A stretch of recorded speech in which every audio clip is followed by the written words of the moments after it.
आपने आज तक रिश्वत के लेन देन की कहानियां सुनी होंगी और ये कहानियां इंटरेस्टिंग कई हैं।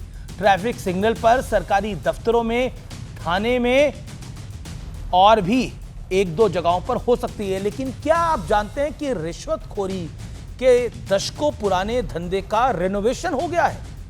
जेनजी के जमाने में, आज के युग के जमाने में जेनजीज को ही इसका स्टेक होल्डर बनाने का भरपूर प्रयास हुआ है, कोशिश की जा रही है।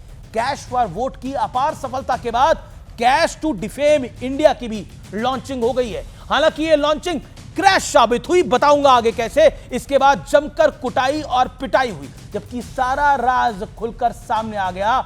सो अलग एक शुरुआती गवाही आप भी सुन ही लीजिए। कंप्लीट एंटरटेनमेंट ना हो तो मुझे याद करिएगा, मुझे कहिएगा।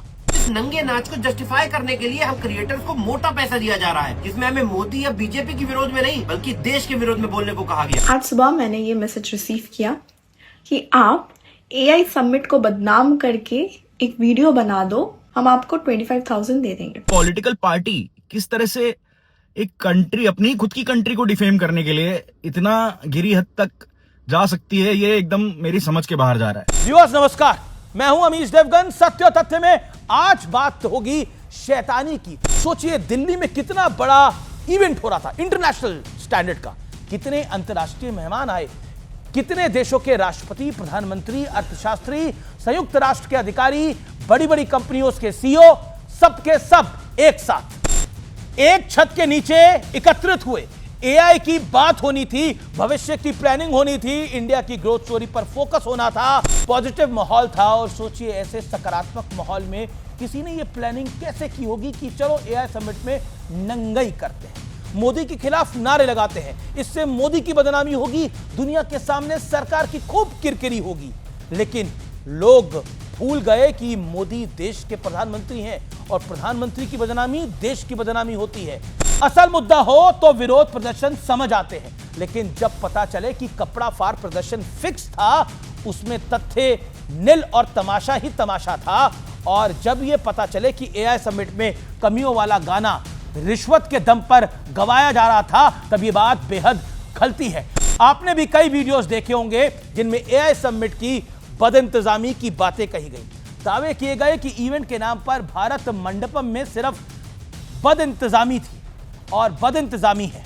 अब वो वीडियोस भी सामने आ चुके हैं जिनमें कई सोशल मीडिया इन्फ्लुएंसर्स ये दावा कर रहे हैं कि उन्हें राहुल गांधी की मोहब्बत की दुकान से 20,000, 25,000, 30,000 रुपए, 40,000 रुपए ऑफर किए गए हैं। कईयों को तो लाख लाख रुपए तक ऑफर किए गए हैं। बदले में एआई समिट की बुराई वाले वीडियोस की मांग की गई थी। सुनिए। कौन है ये लड़की जो इंडिया की बुराई करने के लिए मुझे 40,000 पे कर रही थी? सब बिकते हैं, बस कीमत लगानी आनी चाहिए।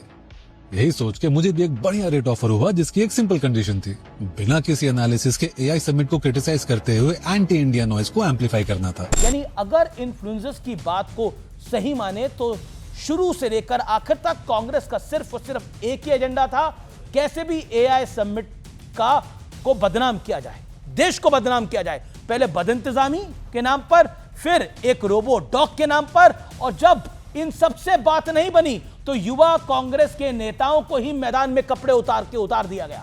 शर्टलेस मकसद रहा होगा एआई समिट के खिलाफ अनलिमिटेड नेगेटिव हाइलाइट्स बने दुनिया भर में।